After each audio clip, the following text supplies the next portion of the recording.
matters like this is the kind of person I go to. Bruce Payne, you're welcome to this media chat. Thank you for inviting me. Okay.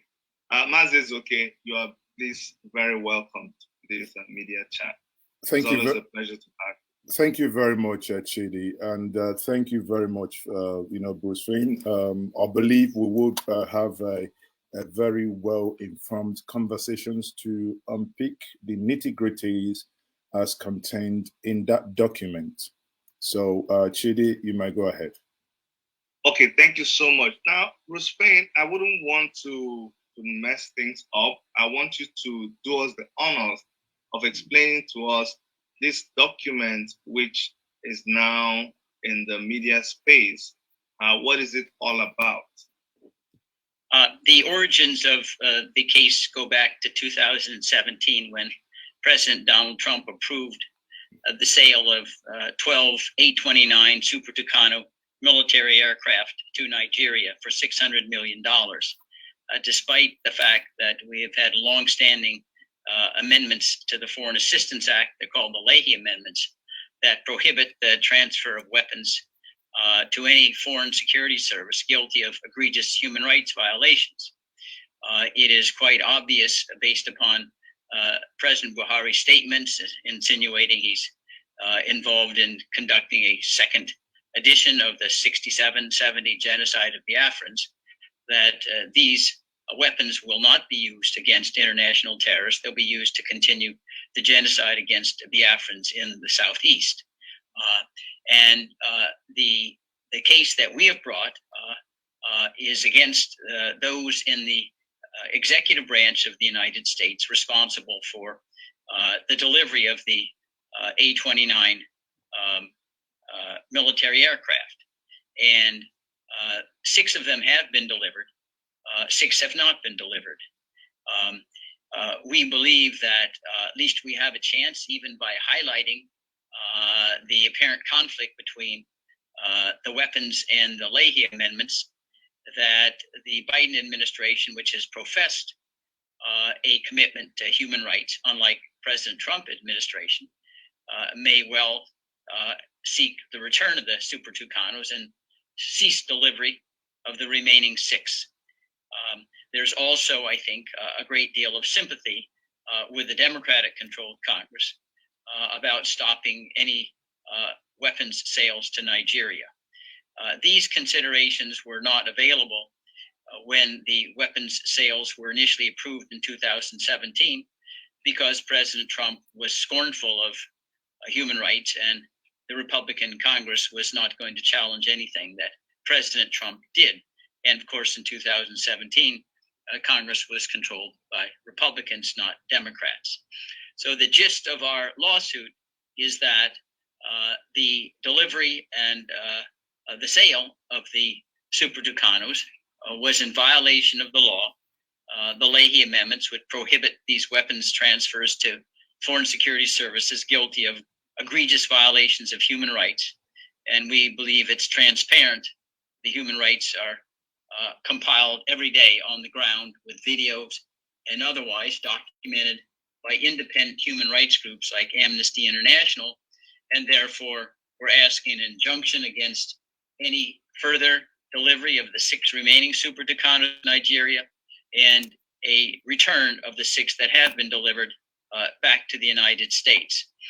The lawsuit, however, is not filed in isolation. We have a larger, I think, plans with Ipob to try to move the political barometer towards an independence referendum in the Southeast, similar to one that was offered South Sudan in 2011, because historically, legally, and otherwise, it's obvious that the Fulani-controlled government cannot tolerate, a free and thriving Biafran community. And we think that under international law, such a referendum is clearly justified, and the lawsuit is a part of the quest to shine light on that imperative. All right. Thank you. I know there's a lot of explaining that you have to do to make us understand the implications of that junction. But Mazi is okay. I know you are someone who sees behind the letters and who takes time to try to dissect information. From your point of view, what do you think about this document and this injunction coming at a time like this, in based on what is going on in Nigeria? Well, I think the document in part is... Sorry, Bruce. I was actually directing the question to Mazi. Is okay, and in answering the question, I'm sure he would have something to direct at you. So Mazi is okay. Go ahead.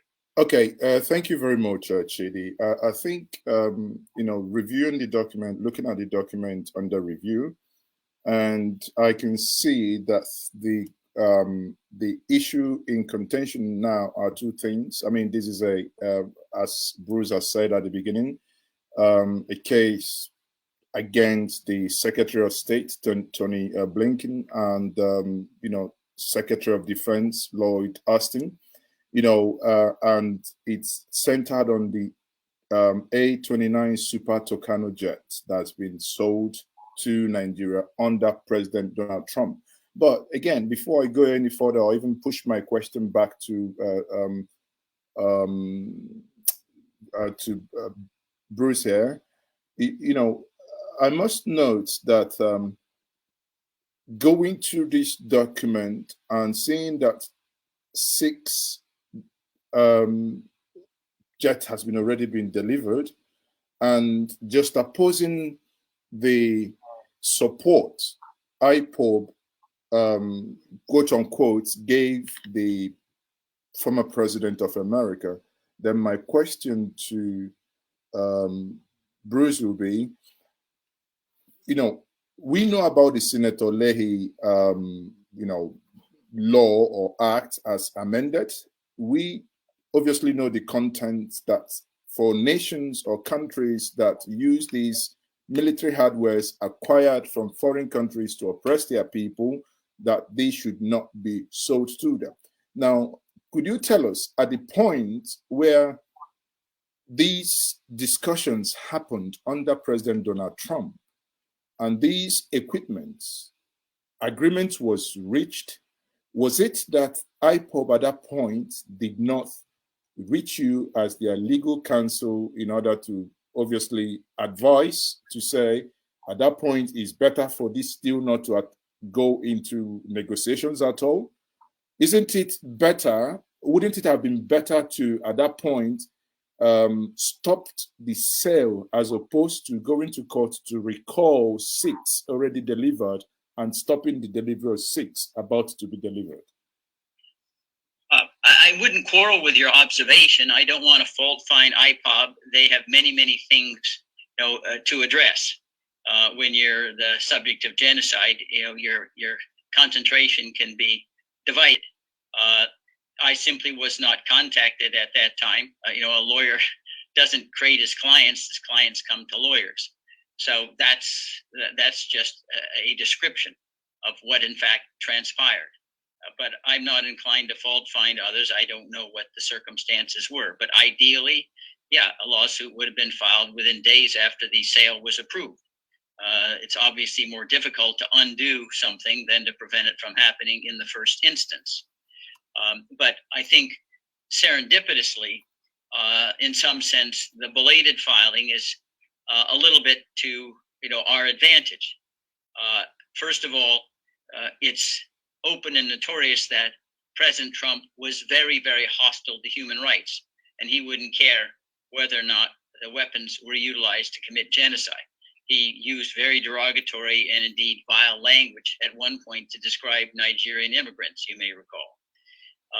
Moreover, in 2017, the Republicans were the dominant force in Congress, and they were reluctant to do anything that was opposed to President Trump. Now we have a Congress controlled by the Democrats, and they also are considering obstructing companion kinds of weapons, not necessarily the Super Tucanos, because of concerns over human rights. You may recall during the Obama administration that there were a holdup of some Cobra helicopters because of concerns over human rights by the security services that would use them. So politically, the timing is probably more to our advantage, but legally in a court of law that doesn't look at the politics, yeah, it's more difficult to undo the transfer than to have it not occur in the first instance. But I want to repeat, I'm not here to fault find Ipob. Thank you very much. Just before we go ahead, I want to recognize the presence in our midst of Omoyele Sowore. Omoyele Sowore is a resident of US and a citizen of Nigeria who has had run-ins with the federal government of Nigeria. He's been a victim like your client and knows firsthand what kind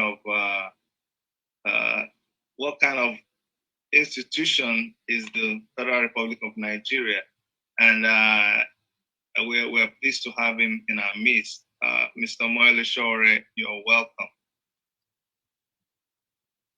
Thank you, Dr.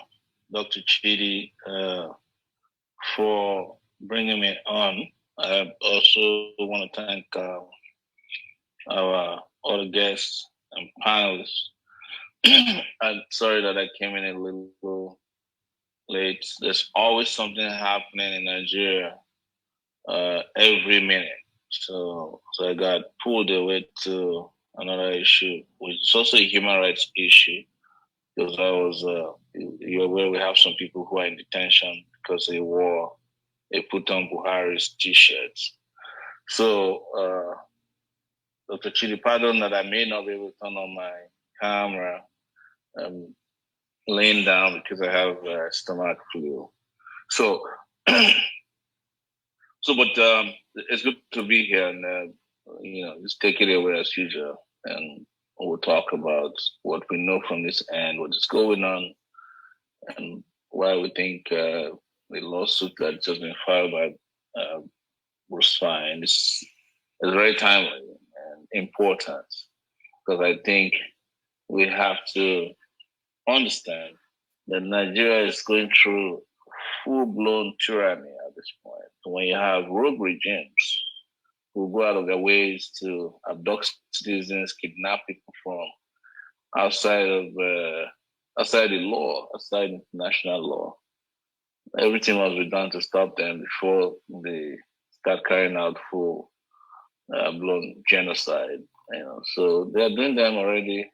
Some small, they're carrying out massacres now here and there, but ultimately they want to go in that direction, I think. So what Bruce Fein has done, I read part of it, right, is most welcome. I mean, what Ipob has done in filing this suit. I'm not a lawyer to determine whether I would survive or succeed or not, but the fact that it's out there is very, very important. Thank you very much, Omoyele Sowore. Bruce Fein, I'm going to ask you a question like the layman on the streets of Nigeria. And I want you to give some confidence to the man on the street in Nigeria who sees the government of Nigeria consistently and persistently over time flout court orders and just go ahead and do whatever they like, ignoring international laws and statutes. What confidence do they have that the American government is able to carry out, assuming this case succeeds, the American government is able to compel the Nigerian government to abide by whatever the laws in America ask it to do?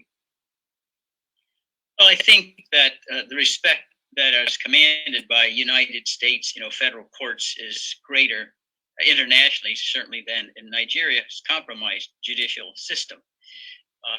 And the price that the government would pay in Nigeria for flouting a U.S. court order is a different order of magnitude than disobeying, their own laws. I would add as well that Nigeria has to recognize that the United Nations Security Council, under Chapter 7 of the UN Charter, could conclude that the flouting of law and the genocide in the Southeast is so horrendous that it creates a danger to international peace and security. Those are the magic words that authorize the Security Council to use military force to intervene to rectify the situation. And I've suggested that it could be that the Security Council, when presented with proper evidence, could mandate a referendum for sovereignty for Biafra because of the threat to international peace and security that is created by President Buhari's current campaign of genocide and flouting every law that would arrest his ability to rule by decree and implement, the Fulani Sharia standards that already are present in 12 of Nigeria's states. So Nigeria has to be concerned about the ramifications. It's not able, I do not believe, to thrive if it's the subject of complete international isolation, being treated as a pariah country similar to South Africa when it was operating under apartheid. There are remedies, as it happened with South Africa, that could result in the expulsion of Nigeria from the United Nations for not subscribing to United Nations treaties like the Universal Declaration of Human Rights. Now, I don't want to be overly, Pollyannish and thinking that we can snap our fingers and Nigeria will become a government that complies with the laws. But we have to do our best, and certainly experience teaches that it is possible to convince governments that they better turn square corners if they don't want to avoid, complete, international ostracism. And I say one example is South Africa, which led to the transition away from apartheid into Nelson Mandela's release. Okay. So, Chidi, may I take the next question? Because Go ahead. In his comments just now, he mentioned about mandating referendum. He mentioned about that. Then I have two questions for you, Bruce Wayne, here. One is, you talked about mandating referendum, and I would want to know, is referendum part of the mandate from your clients to demand via these courts, via this suit? And if yes, second question thereof will be, is United States of America able to intervene in another jurisdiction in a different continent to affect any push for referendum? It's a wonderful question. The lawsuit itself kind of sets the stage for a referendum, but it doesn't ask for one because a referendum is not the remedy for illegally selling and transmitting super ducanos to Nigeria. But the intellectual foundations are set by the lawsuit. The referendum can be authorized by the United Nations Security Council. The United States itself was instrumental in securing a referendum for South Sudan in 2011, which basically established a separate sovereignty from Sudan. And that was a referendum that was organized and conducted by the United Nations Electoral Unit. So there is precedent on that score. The United States would not be acting unilaterally, but under, say, the United Nations Charter, and Nigeria is a member of that charter, Chapter 7 would authorize a referendum of the type that I've described. And it has happened in the past. And also think about this, it's not at all an anomaly. Even in countries that don't necessarily suffer from the same kind of strife and upheaval that we're witnessing in Nigeria, Britain offered Scotland an opportunity to vote independence. Canada offered Quebec an opportunity to vote for independence. So this is the customary way in which the groups that seem to be disfranchised or alienated from an existing sovereignty are able to choose, a different course. When Nigeria became independent in 1960, it never followed the decolonization principle of the United Nations General Assembly, which to give the peoples involved in decolonization a right of self-determination. Who are the peoples involved? Well, it's clearly going back to 1913 with the British amalgamation. You had separate peoples who had been forced under one umbrella. And it's a little bit of an oversimplification. You had the Fulani, the Yoruba, the Biafrans, all forced out of the divide and conquer theory of the British under one sovereignty for the convenience of the colonial ruler. But they never, ever were given a chance in 1960 to say, do I really want to continue under this British forced umbrella, as opposed to deciding to go their separate way in a peaceful transition. And that is exactly what we're trying to remedy now, where it's been shown beyond any kind of doubt that the Fulani's livelihood is plunder, killing, and maiming Biafrans. It's unfortunate, but we can't blind our eyes to what all the world and all experience teach. And that's the kind of historical evidence that justifies a referendum for separate sovereignty. It would be best for all involved if this could happen. Thank you. Thank you so much. Omoyele Showore, would you want to comment on this flouting of court orders by the Nigerian government? And you have an experience with this. It's happened to you a couple of times. Could you just give us an insight into how the Nigerian government has perpetrated this a lot of times? You just told us that you came from, you've been monitoring the situations at the court where I'm sure there was a court order and it was flouted before. And just give us a little bit of insight before we continue. So, well, the Nigerian state is a paradise for men and women in office, elected, selected, or appointed, who engage in impunity. But the Buhari regime is single-handedly probably been the worst in recent times. What it turns out is that this, in his modus operandi, in 1984 and 1985, that was between, he got into power in 1983, I think around December. So, but his real tenure was between 1984 and 85, and he was kicked out of power in a coup in 1985, August specifically, it was in August 1985. And then he was using the Nigerian security organization known as the NSO to carry out the same things, enforce disappearances, illegal arrests, and disregard for lawful orders of courts. And that's exactly what they're doing today. They did it to me. I was granted bail twice. I was released, and on one occasion they came to court and abducted. We have several of these cases of just disregard for lawful court orders. Sadly, also the judges are not strong enough to stand by their orders because they're afraid. And importantly, most of them are engaged in corruption, so their hands are not clean. So they use all these things on the ground to put pressure on them. So with regards to whether they will respect a judgment obtained in the US, I guarantee you they will. If it's something that would affect the fortune of, say, 5 weapons from the US, they really need weapons from the US. And if there's a decision by a US district court against them, they have no option than to respect it.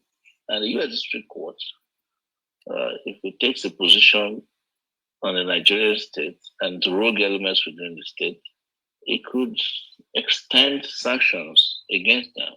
So they know all these things, and that's the reason why I think this is in the right direction. I'm more on the side of direct action regarding these criminals.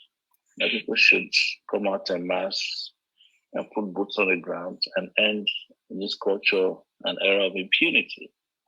But I also think we cannot rely on just one method and one strategy, and one idea how to go about it. So it's important in that regard that we just understand the kind of people we're dealing with. I would imagine that you guys are already aware that even when the judge gave an order last week that Nnamdi Kanu should be allowed access to his counsels twice a week, immediately they started flouting the order. They didn't allow them to see him last week. I've not checked with them to see if they were able to see him today.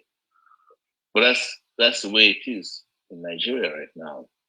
With regards to the discussion around referendum, I think if things escalate over here, the United Nations will be forced to tell us, or will be forced to declare a position on what they think will solve the problem. Because the last thing the world needs right now is an armed conflict in Nigeria that will completely overwhelm the entire African continent, particularly the West African region. And that might help push the UN in the direction of intervening in a way that say, hey, wait a minute, we understand the issues. Since you don't have leaders that can solve the problem, permit people to decide whether they want to be part of this, your country or not. The question is, can you also trust these foreign powers to organize a free and fair referendum in Nigeria? That's the question that we have to answer or discuss, in another symposium in the future. Thank you. Okay. Thank you. Thank you very much. Chidi, again, permit me here. Thank you very much, Sore, for that insight. And if I come back to, I want to stay with these documents that I think is a 12-page document that's under review that I've gone through and I've read. And I'm just thinking, Bruce here, again, thank you for the insight given so far. May I ask you this question, which is, you are aware the role played by the current American president, Joe Biden, regarding the condemnation and working against British interests as it concerned the South African apartheid regime. Now, coincidentally, in this time as it concerns Nigeria, you've made a reference, kind of a comparative analysis before to it. My question to you now will be, knowing the antecedents of Joe Biden in the past, do you think that Joe Biden might play the same role he played then as a senator, but now sitting as a president, to see that that manner of structure that existed in South Africa that appears to be somewhat in some, in some quarters, as some people may argue, do you think he might play a role in, in seeing that that is stopped? Well, certainly it would be consistent with President Biden's overall philosophy towards human rights. Remember, in South Africa, we had what was called the South Africa Comprehensive Anti-Apartheid Act of 1986. And as part of the strategy to dismantle apartheid, the United States imposed very, very strict sanctions on South Africa that very much crippled its economy. And for a variety of reasons, ultimately it succeeded. And I do think that President Biden, when confronted with the horrors in Nigeria, could well sponsor similar kind of legislation that would target Nigeria until and unless it had either held referendums or certainly rewritten its constitution to provide the Biafrans with the kind of autonomy necessary to protect themselves. At present, they are virtually politically helpless to prevent the kind of genocide and daily humiliations, assault, and injuries that are inflicted by the Fulani-controlled government. And it's especially, I think, favorable on that score that it is very clear, I believe, that Nigeria now has become a haven for international terrorism, bleeding through Boko Haram and otherwise into countries like Cameroon, Mali, Niger, which is, of course, a very high priority of not only this administration, but others as well. So it's certainly a possibility, and I should be concerned to President Buhari. The United States, with President Biden, is not indifferent to human rights. We've got a different commander-in-chief than President Trump, who could have cared less about human rights. Indeed, even when we had our Washington Post journalist Jamal Khashoggi assassinated by the Saudi Arabian crown prince, said, well, we make money selling weapons, so that's not going to stop. But that's not the regime we have with President Biden. So basically, it means that the Nigerian president must have issues and concerns to worry regarding issues surrounding, human rights abuses, as long as Joe Biden remains the president of America. That is correct, and that's reinforced by the fact that we have a Democrat-controlled Congress, and the chairman of the Senate Foreign Relations Committee, Robert Menendez, has clearly indicated human rights is of major concern to him. And that's why, as we're speaking, there are a host of other, what I might companion weapons deals that Congress is now holding up because of concerns over human rights violations in Nigeria. I say under President Obama, and remember, Joe Biden was President Obama's vice president. We refused to sell Cobra helicopters to Nigeria because of human rights concerns. And that was when Vice President Biden was instrumental in the inner circle in providing advice to President Obama. Yeah, but if we go back to during Obama's time, the former the governing party then in Nigeria, called the People's Democratic Party, the PDP, actually accused the opposition then, that is the party of President Muhammadu Buhari, as being the brain behind the non-sale of arms to Nigeria to fight then Boko Haram and other insurgent groups then. So do you think it had anything at that point to do, do you think it had more to do with the political parties and the oppositions coming to America to influence that decision? Or do you think under Obama's presidency, it was more and categorically to do with human rights abuses?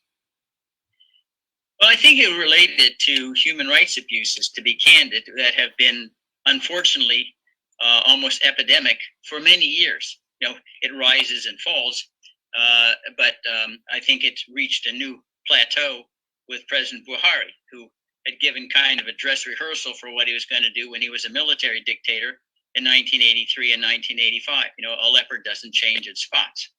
But I do think in 2016, the administration felt that these kinds of weapons, oftentimes that are hijacked to oppose or to be used against political opponents rather than international terrorists.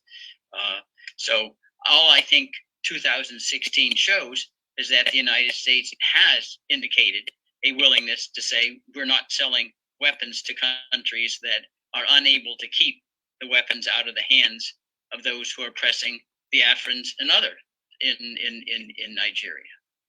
I have a question. I want you to help us here and be clear on that. A lot of times, there's been a boast that the American government is really not concerned about the issues in Biafra, okay? But I hear you say that the government of America has actually, or is deliberating, or maybe you should make it clearer, that they have stopped some arms deals that were already in progress. Would you want to clarify on that? Yes, there are a lot of other, weapons sales of ammunition, and I think some of the Nigerian press has reported on this, that have been put in abeyance, if you will, because of concerns that have been voiced by various members of Congress, and say that's even though it wasn't successful, that was used by Congress to try to block sales of weapons to Saudi Arabia. So there definitely is a constituency in Congress that takes the Leahy Amendment seriously. After all, Senator Leahy himself is chairman of a very important committee, the Senate Appropriations Committee, and Congress feels especially solicitous of statutes named after one of its prominent members to ensure that it's properly enforced. And the language is quite clear. If you have security units engaged in egregious violations of human rights, they can't get U.S. weapons. And anybody who has the least familiarity of the ongoing convulsions and strife in Nigeria knows of the human rights violations. They're daily, and you can see them in video. It's not complicated on that score, even though it's rather grisly to look at it. And I do think that in the United States, we do have a human rights constituency. It's not the only one. There are other elements that come into play. But to be candid, Nigeria is not a country that basically advances our larger United States global interests, if you will, on national security matters. Mr. Buhari, if you want to say it, insofar as the United States has become at least suspect at majority Muslim countries after 9/11. He's taken Nigeria into the Organization of Islamic Countries. He clearly tolerates, if not supports, the 12 states with Sharia law, which is not friendly to the United States. He may well be aligned with Boko Haram, since all these ransom payments and kidnappings and then releases seem very odd. At the time he was arresting and kidnapping Nnamdi Kanu, he's releasing over 1,000 former so-called Boko Haram members who suddenly had miraculously redeemed themselves with recanting Boko Haram murderous ambitions, and released them all without any court order. So all of these kind of elements come into play, I think, to suggest that the current regime of Mr. Buhari is not one that's friendly towards the interest of the United States, not only in Africa, but globally as well. So you see sorry, Mazi, okay. The concern that the average Nigerian had, and Omolesho already talked about this too when I was talking about how far we can trust foreign countries. We did have a very, very important protest a couple of months ago, the NSAS protest, which involved the largest population bracket, which is the youth in Nigeria. And a lot of killing came out of that protest. And you also confirmed here right now about the awareness of the United States of the atrocities that are committed in Nigeria, which is all over the internet. But it seems like, I don't want to say that the United States pays a lip service to these things, because people seem to wonder how many people need to die, how many of this mayhem, what's the extent to which it has to get before we see a decisive action from the United States government. Well, I mean, I understand the United States is not a saint. Countries have interests, realpolitik oftentimes trumps human rights. But remember, even in South Africa, Nelson Mandela was not released overnight. It was a long struggle. And it's very, very tragic that people die or are maimed in the interim. But, international action doesn't happen overnight. Say South Sudan had a referendum in 2011, but in the interim, there are a lot of people who died, and they didn't come back to life with a referendum. So that's all I can say. For those who are confronting, the danger and the possibility of death every day, I understand it's of little solace, but I'm just describing reality out there. This is not a problem that's unique to Biafrans. We're confronting now other peoples around the globe: Uyghurs in China, the Rohingya in Myanmar, the minorities in the Democratic Republic of Congo. Many other people, unfortunately, confronting similar kinds of crises as Biafrans. We need to focus as fast as we can to move as quickly as we can. Sometimes it's kind of freakish things that happen and give life to a particular political momentum. A particularly graphic video. You may recall years ago during the Vietnam War, we had this picture of a young naked girl running down the streets of Saigon with napalm burning her hair. And that kind of brought the war to a close far faster than otherwise. Things like that do have an impact, but part of the approach and the reason for the lawsuit is the more that we can get people to understand and focus on this problem, because it's oftentimes buried in the minds of many who know nothing about what's happening in Nigeria, the more likely we'll get the consensus and the ostracism needed to bring this tragedy to an end and finally culminate in an independent Biafran country, so we don't go back another 30 years and we have another reenactment of the genocide, just like we're doing now following the 67-70 war. So would you say that the actions of the people who are in the country and who are experiencing these atrocities, their actions would help to speedy the reaction of other nations to what is going on in the country? Like, I acknowledge the importance of this legal strategy, but would you agree that the actions of the people within the country would help to speeden the effect of the legal action? Yes, there's no doubt that it would. On the other hand, I'm very, very cognizant of the fact that the brutality of the Buhari administration means someone who stands up and makes a protest and calls attention to the atrocities risks being exterminated. We know what the ability and the inclination of the Buhari administration is to retaliate. Nnamdi Kanu is a perfect example. They go to his home in 2017, try to murder him, take guns and kill many of those present at his premises. And his maltreatment today, they may try to kill him through the withholding of medical care that's urgently needed. So it takes brave people, but that's to be commended. I remember perhaps one of the bravest things I ever saw was Tank Man. Remember during China and Tiananmen Square, man just laid down and said, "The tank, you go ahead and run over me." It wouldn't do it. They knew what would have the international reaction.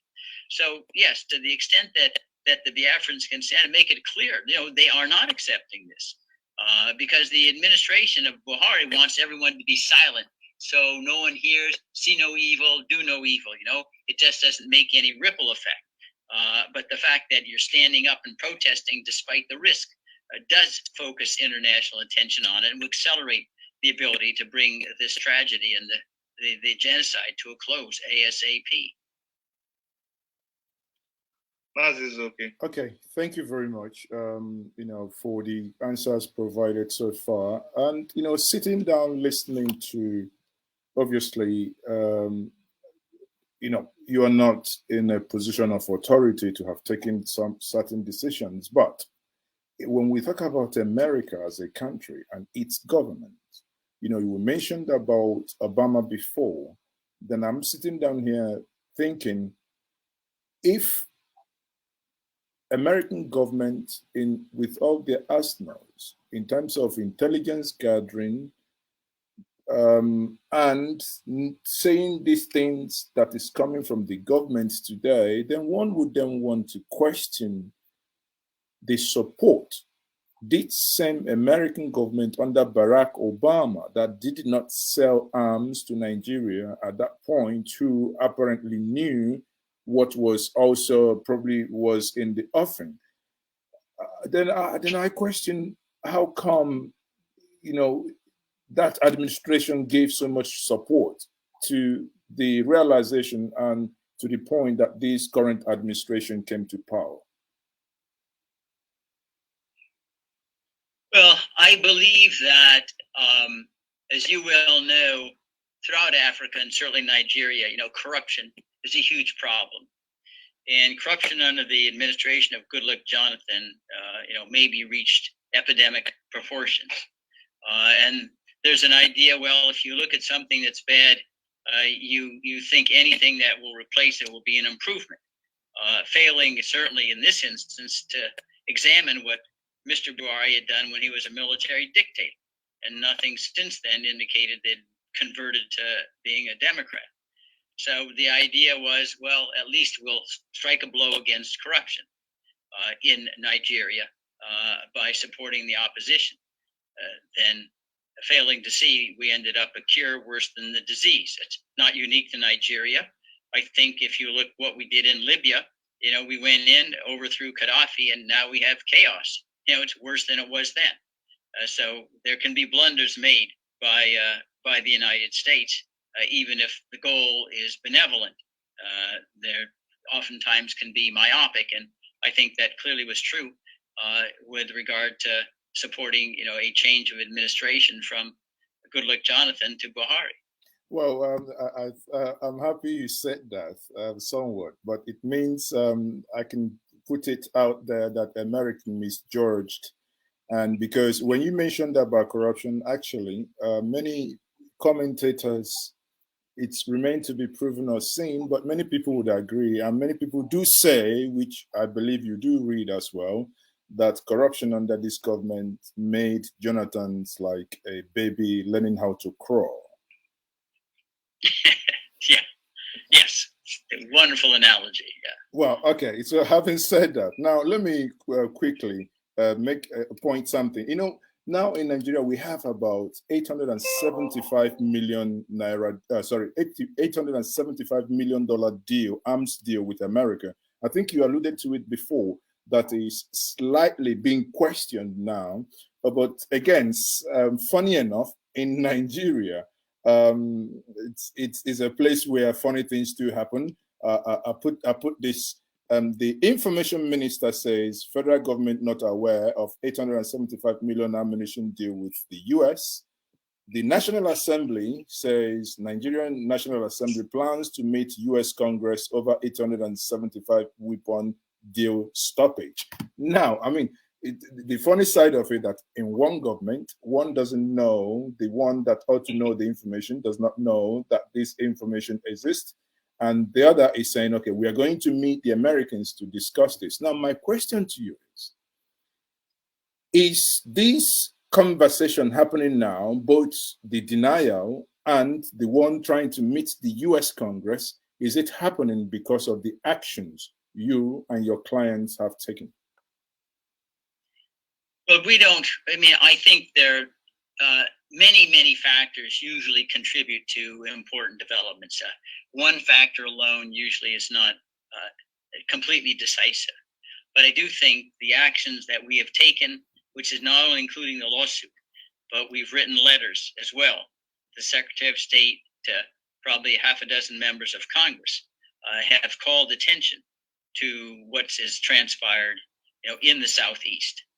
And I think it's kind of got a boost, if you will, in a tragic way with the kidnapping, the torture of Nnamdi Kanu, which further underscores, I believe, the lawlessness of the Buhari administration. And I do think that's why overall there's a reassessment of our approach towards Nigeria that is kind of crystallized. And the lawsuit, I think, is part of that influence. Okay, thank you. So, Chidi, pardon me, I asked this question, then I'll let you. And this question is, let me play the devil's advocate here. And in playing that devil's advocate, Bruce Fain, I have the following questions for you, which is, now, does it concern you the implication of what an arms embargo could do to Nigeria, bearing in mind that Nigeria is and will be needing ammunition to fight bandits, ISWAP, Boko Haram. The last one, which everyone agrees that they do not want to touch, which is the herdsmen, or which we locally here call killer herdsmen. You know, if this is stopped, is that not going to jeopardize the fight against these monsters trying to destroy the lives of people within the entity called Nigeria? Well, a couple of responses to the question. First, I don't believe that the Buhari administration is serious about trying to curtail Boko Haram or the herdsmen. They acquiesce if they don't encourage these brutalities. Ask yourself, on how many occasions has the Nigerian government prosecuted a Fulani for murdering a Biafran? And I think the answer is zero, complete zero. Correct. So what is it that we're preventing? The government isn't going to be using weapons against them anyway. You may recall that Buhari himself was a spokesperson selected by Boko Haram as far back as 2012. And there's certainly substantial grounds to believe that Buhari really was suggesting that he would, in supporting Boko Haram, ensure that the Goodluck Jonathan administration had no success at all, because only a northerner could sort of bring Boko Haram to account. And that was a campaign, at least theme, in 2000, for that led to Mr. Buhari's election. So it seems to me that the arms embargo is not going to curtail to the extent that there's any ongoing effort to arrest Boko Haram and the herdsmen in any event. Further, the fact is that even arms embargoes, as you know, they're very seldom completely successful. There are all sorts of international black market deals with arms. It's unfortunate, but I've never known a war to end because one side said we don't have any bullets anymore. You're able to find scoundrels to provide it anyway. But at least the United States shouldn't be complicit in this. But I say the larger question is no, this will not at all.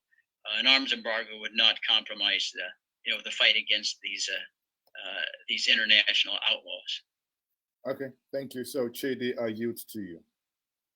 Okay, thank you so much. I'm going to come to you, Omoyele Shore, because there's a reason why we needed your input in this discussion. You are a resident of United States of America. The Congress intervened in your case at the time. You had senators fight concerning your case and are still fighting because your case is still in court. But the area I really wanted you to help us out here with is the fact that you're a friend to Mazi Nnamdi Kanu.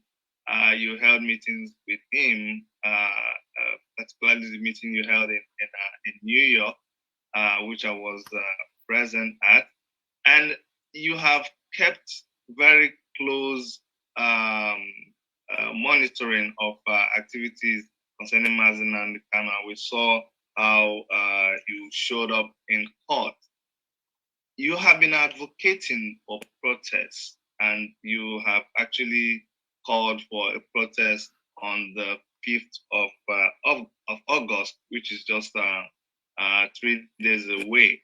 What is the essence of this protest right now? Because I hear Bruce talking about there is the need for action from people on the ground, which helps the legal project. But what is the real essence for calling this protest on the 5th of August? And how does it concern Mazi Nnamdi Kanu and all of the issues that are going on right now in Nigeria? Well, I think coming down, attempting to show that the Biafrans are unified, they can shut down Nigeria, if Nnamdi Kanu does not receive justice, is an earmark of the strength of the Biafran people to say, you know, we've crossed the Rubicon, we're not going back. We're insisting that our leader is released and that we're moving forward in a way that is going to guarantee our freedom and independence forever. We're not going to go risk, you know, another hope, a triumph of hope over experience, suggesting, oh, you can put the pieces of Nigeria back together again. But this mass demonstration of support is not unique. There are various ways in which other peoples have communicated, you know, opposition to what's going on by their government. I remember in Chile, people would they would sound kitchen instruments and make noise or hold out candles, all ways in which they could peacefully indicate to the world and to their government, no, they are not supporting what's ongoing, even if the government's denying them a referendum or a vote. And it's that kind of solidarity that's the purpose of these kinds of demonstrations. And I think also it psychologically makes everyone a little more reassured. In numbers, there is psychological repose that, well, we're all in this together. You know, if we don't hang together, we'll hang separately. And that's what these kinds of demonstrations are calculated to fortify. All right. Omoyele Shore, I don't know if you are able to contribute on this. Yeah. I think it's pretty clear that ultimately what these dictators and tyrants are most afraid of is not the sanction from their friends. When I say their friends, I'm talking about the US and other members of the powerful international community, because they all have interest in sustaining Nigeria the way it is today. Some for reasons of business, some for reasons of colonialism or neo-colonialism. So if you want to really get out of these issues, these problems, you have to put boots on the ground. And they respond more favorably to when people are protesting, you know, as far as these issues are concerned. If you don't protest, who cares about you? If you don't create rules, who cares about you? The international community does care more when people do take action. And August 5 in that regard for us, one is the second anniversary of revolution now. We've always called for a revolution.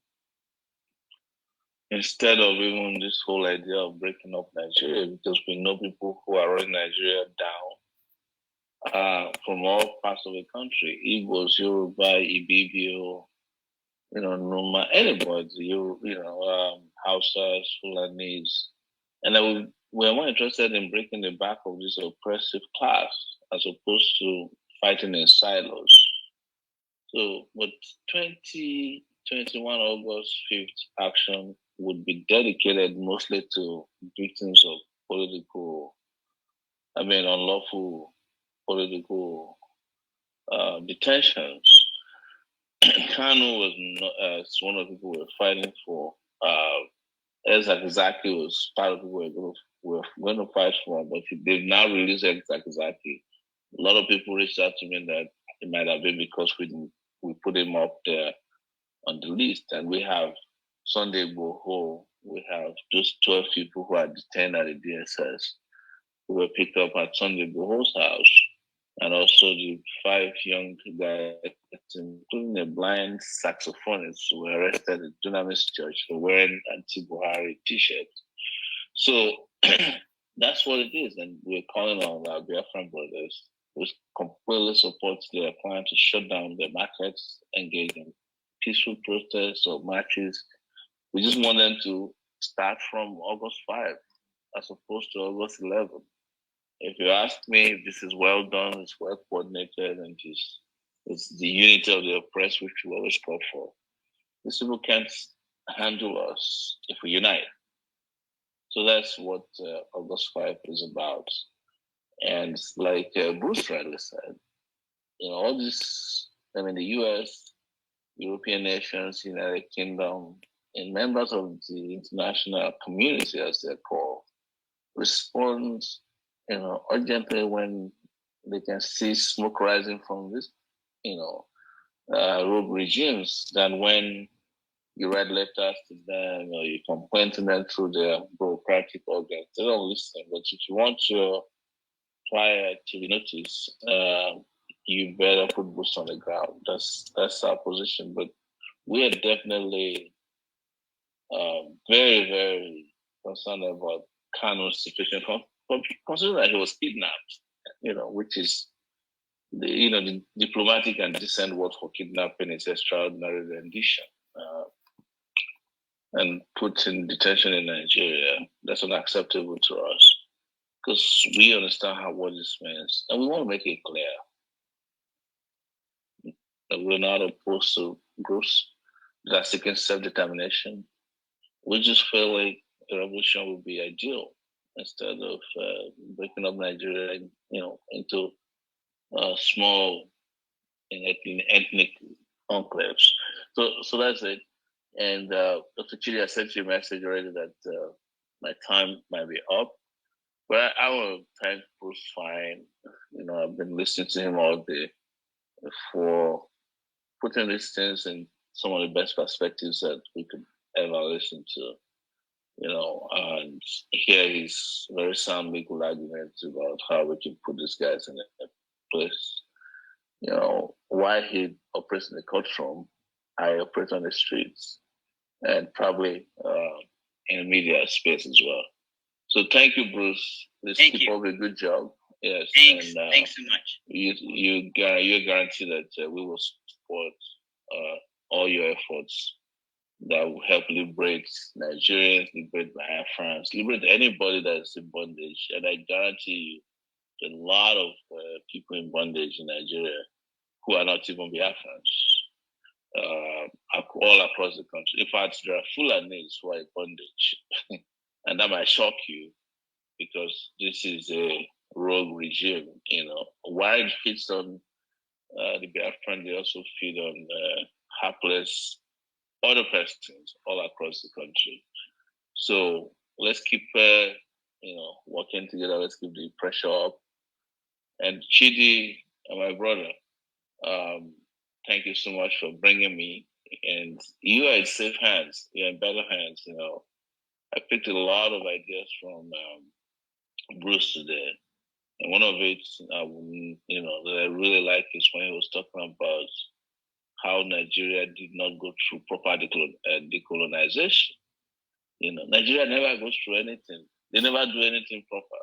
Even if you go to the Olympics the other day, where they were supposed to put a male, they put a female and they mixed relay race.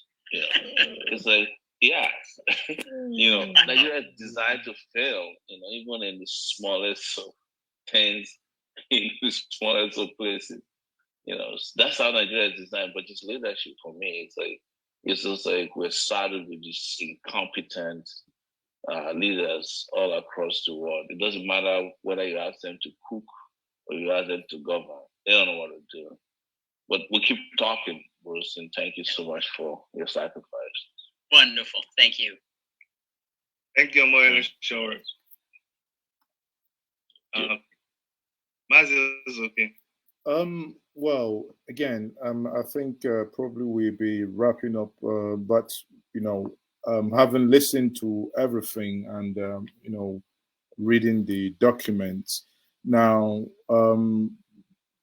I would be doing injustice to many watching now who have listened to this document in question and this suit without asking the following question. I mean, Bruce, do you have, based on these 12-page documents that you've now, that is a suit against the Secretary of State, Tony Blinken, and the Secretary of Defense, Lloyd Austin, do you now have an idea of timeline when something is likely to happen, when, you know, either decision, court processes, and also, do you have plans to visit Nigeria? I mean, maybe field work, investigation on yourself, or are you relying on local partners to gather information as regards to the evidences needed for the prosecution of this case?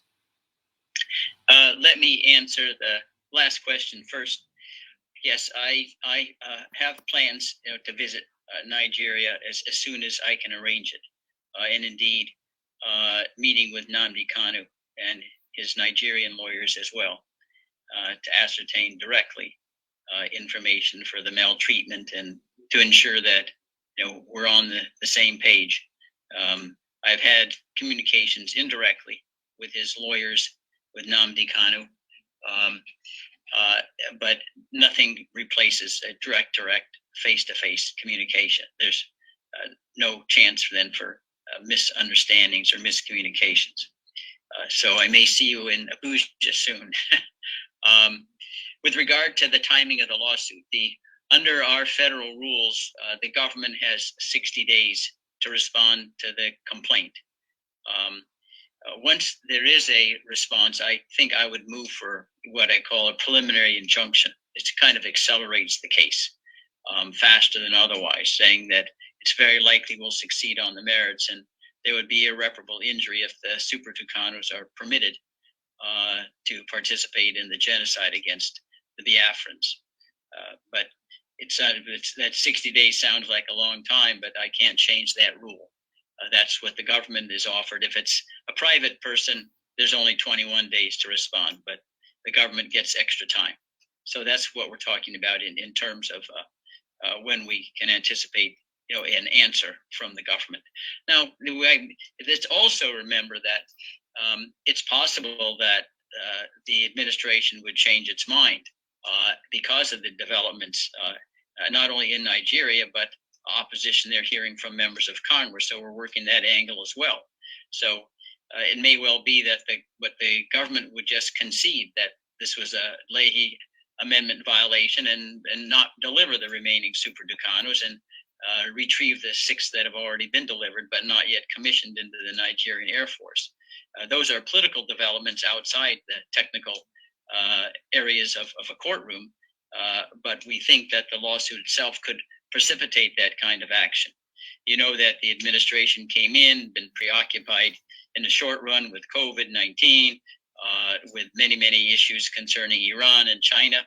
So Nigeria hasn't been at the top of their foreign policy list. And I think the lawsuit kind of jumps Nigeria into the top category that needs attention. And we think if the policies of the administration under Mr. Biden are followed, they certainly would have second thoughts about continuing to pursue a transaction that was concluded by President Trump. If anything, the campaign showed Mr. Biden was opposed to virtually everything the Trump administration did, and there's no reason to think the Super Tucanos is different. Okay. I have a question. Sorry. There is a follow-up to this question, Chidi. Pardon me. Okay. You just mentioned now, the possibility of you going to Nigeria to meet with a client, face to face, as to avoid miscommunication and something being lost in translation. And we've recently seen 3 Israelis who came to Nigeria to make a documentary about the Igbo of Nigeria, and they are picked up by the DSS, or rather SSS in Nigeria, as it were. We have also seen the lawyer of Nnamdi Kanu in the person of Ejiofor, who was supposed to be in this conversation. And we've seen how his house was invaded and he feared for his life.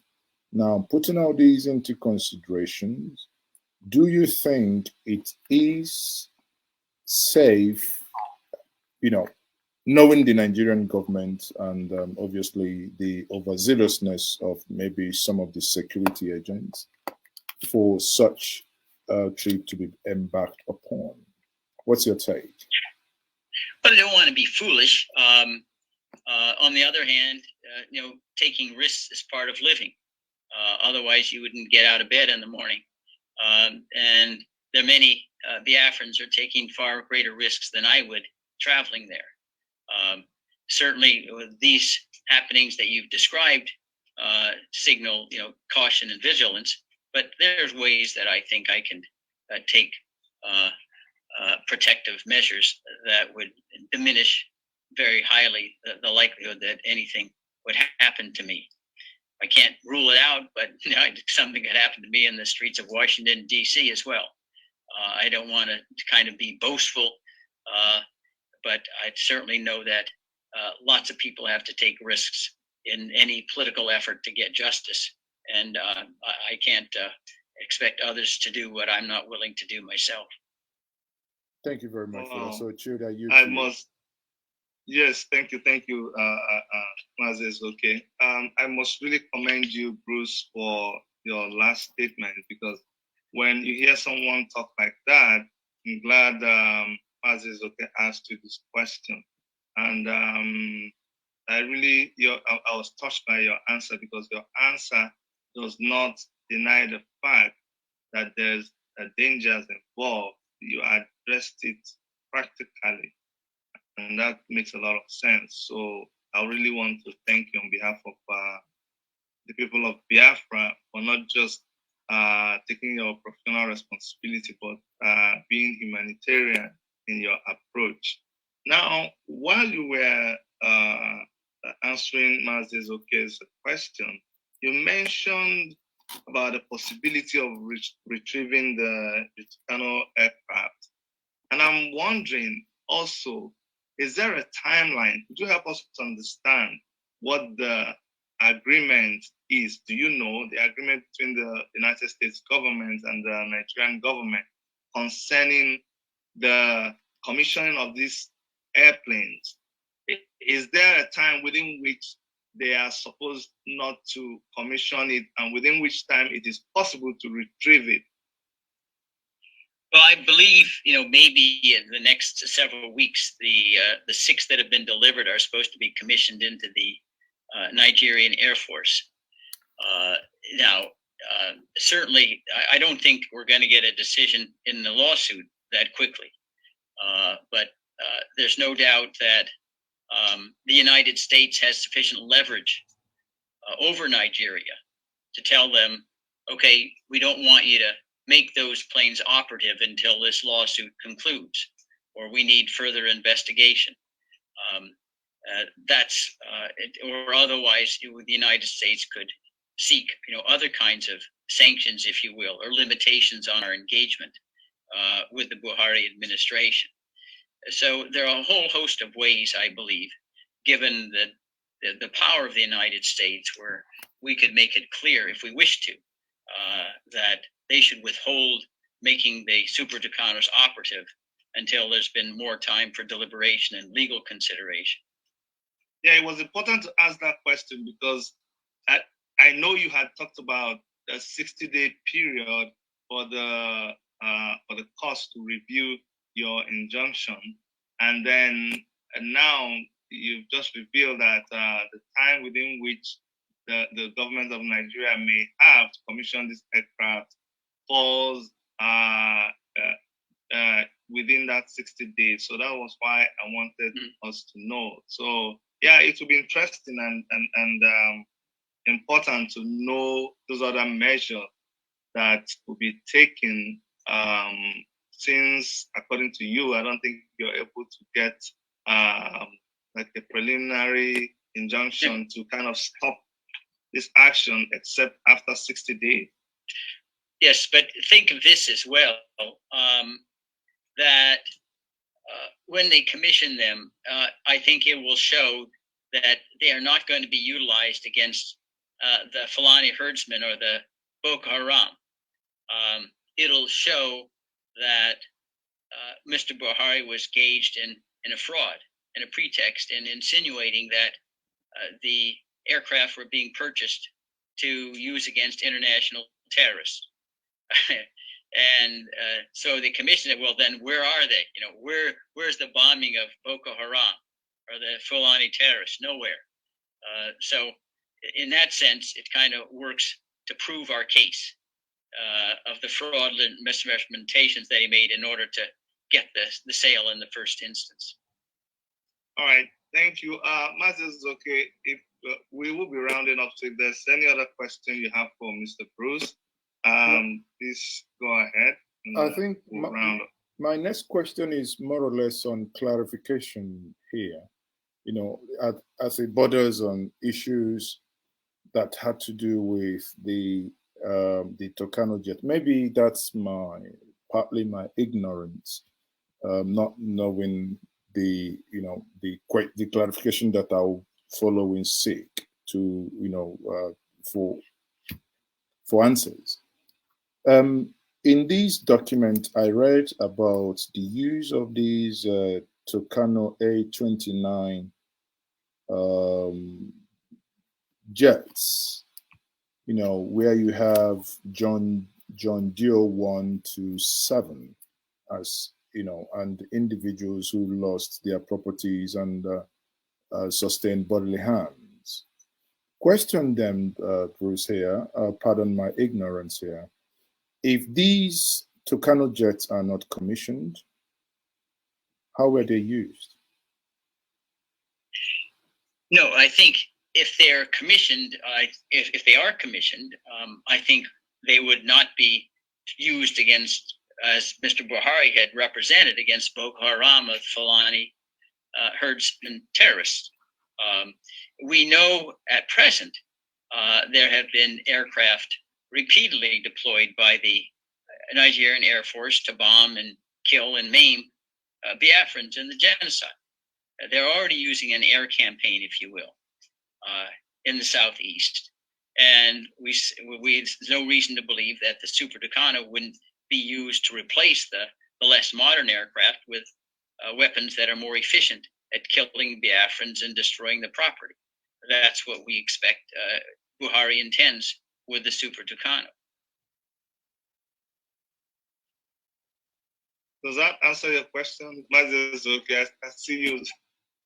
No, it's no, because let me. I think your question, you think the document is saying that the Super Tucanos that were already purchased have been used. Exactly. Exactly. I mean, that's my understanding of that document. So that's why I was okay. No. They've been delivered, but they've not been used yet. Okay. They may need some additional training or whatever. I exactly. Okay, so the ones, when I read about the A29 Tucano, Super Tucano, so they are not the ones that the 12 in question, 6 delivered and 6 yet to be delivered, right? Yeah. They haven't been used, but other aircraft have been used in the genocide. Okay, that's okay. That clarifies it. Thank you very much. Okay. All right, Mr. Bruce, I really want to thank you for the work you're doing, and I know your schedule is very crazy, but you were able to make out time at a very short notice to come and help us understand the lawsuit that you have instituted on behalf of the indigenous people of Biafra and Mazi Nnamdi Kanu. And we will continue to go through the document, and if there's any need, we would revert back to you, because there's so many questions that we're getting on the comments section that we're not able to deal with here. But please oblige us when we come back to you with these questions, either through email or direct contact, that you help us understand the document more. On behalf of, and I'd like to thank you, Mazi, for just jumping into the thing at the shortest notice. You always do that, and I appreciate you for that. Even though I still tell you that your head is a coconut head, Anyway, it's you're just ending and you're saying it. It's fine. I know you would pay arm and a leg to have your hair look so like a mirror, but